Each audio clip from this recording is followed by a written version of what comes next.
What if I told you the price of your morning coffee could be the boundary between a life of poverty and a future of absolute freedom? But today, we are not talking about money. We are talking about an even more expensive asset, your attention. It is your most valuable currency. Are you truly living your own life, or are you just reacting to every vibration and ping coming from the small rectangular prison in your pocket? We have become addicts to the noise, losing the ability to sit in silence. Our focus is scattered like dust in a storm of digital distractions. Elias reached his breaking point. He decided to stop the noise. He looked at his reflection and realized he didn't even know who he was anymore. 1% of your day is exactly 14 minutes and 24 seconds. This tiny fraction of time is the secret to reclaiming your entire existence at 38. Elias had the career and the status, but he lacked the one thing that mattered most, a single moment of genuine, undisturbed peace. He was a slave to the notifications. Every chime was a command, pulling him away from the present and into a digital abyss of constant urgency.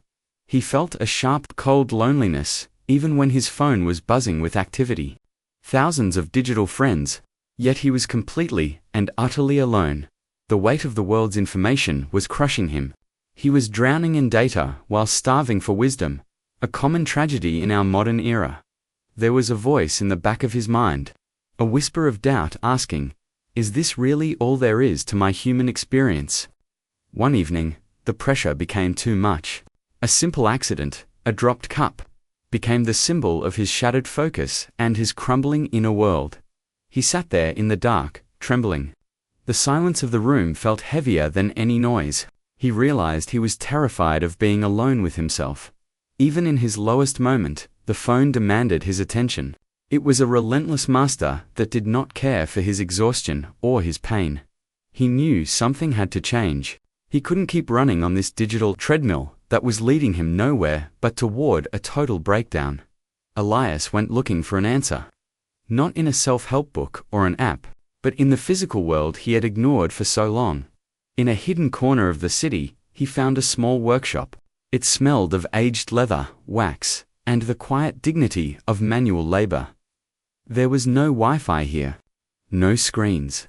Only the sound of a man working with his hands, focused entirely on the task before him. The old shoemaker didn't look up immediately. He was finishing a stitch, his movements deliberate and calm. As if time didn't exist outside this room, Elias watched him work for 10 minutes. The silence wasn't empty. It was full of presence. It was a kind of peace he had forgotten. Elias confessed his struggle, showing the buzzing device as if it were a wound. He asked how the old man could remain so remarkably still.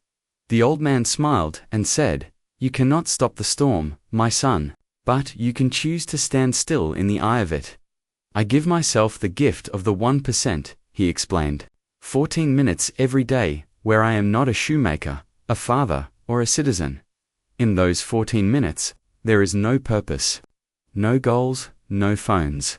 Just the breath moving in and out of the body, and the world being it seemed too simple to be true." Elias had spent thousands on retreats and courses. Yet this old man was offering the ultimate solution for free. 14 minutes, the old man whispered, to win back your soul from the machine. Start tomorrow. Do not miss a single day of your life. The first month was not beautiful. It was an agonizing struggle. Without the constant dopamine of his phone, Elias felt a terrifying void. His brain screamed for stimulation. He felt an antimatch in his pocket. His mind raced with all the emails he was supposedly missing right now. He felt like he was losing his mind. But he remembered the shoemaker's hands. Steady, calm, he stayed. He breathed through the digital withdrawal symptoms.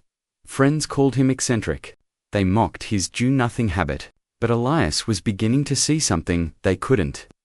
The beauty of the ignored world. He started noticing the way light filtered through leaves.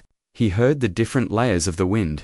The boredom was slowly transforming into a profound clarity. Boredom is a superpower. When you can endure the discomfort of doing nothing, you gain the power to do anything with total, undivided intention. The answers we seek are rarely complicated. They are usually quite boring. But in that boredom lies the truth we have been running away from. 14 minutes of silence was teaching him more about himself than 38 years of noise ever could. He was finally waking up to his life.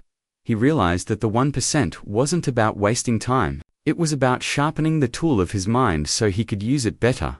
He was no longer a victim of his environment. He was becoming the architect of his own internal peace. 1 minute at a time. 6 months later, the transformation was undeniable. His career didn't thrive because he worked more, but because he worked with a terrifyingly deep focus. He was the calmest person in every room, while others panicked and checked their screens. Elias looked people in the eye and truly listened. When life went wrong, like the day his car broke down in a torrential downpour, the old Elias would have screamed at the universe. Instead, he simply called for help and sat in the rain, enjoying the rhythmic sound of the storm. He had built an indestructible inner fortress. He was no longer afraid of missing out. He realized that by being everywhere digitally, he had actually been nowhere for most of his life. His health improved. His sleep became deep and restorative. The dark circles under his eyes vanished, replaced by a glow of genuine vitality and health. His relationships deepened. He was finally present for the people he loved. He wasn't just there physically, he was there with his entire soul. The 1% rule had changed his DNA. He had evolved from a digital slave into a master of his own reality and his own time. The 1% rule does not ask you to abandon the modern world. It only asks that you do not abandon yourself to the noise of it. 14 minutes. That is all it takes to reclaim a life. It is the best investment you will ever make in your mental and emotional health. Your 14 minutes are waiting for you. When will you start? What small habit will you change today to find your own 1% of peace? Share your thoughts in the comments. Let us know how you will reclaim your attention. We are here to walk this path together with you. Don't let another day vibrate away in your pocket. Take back your life. 14 minutes starts right now. You deserve this silence.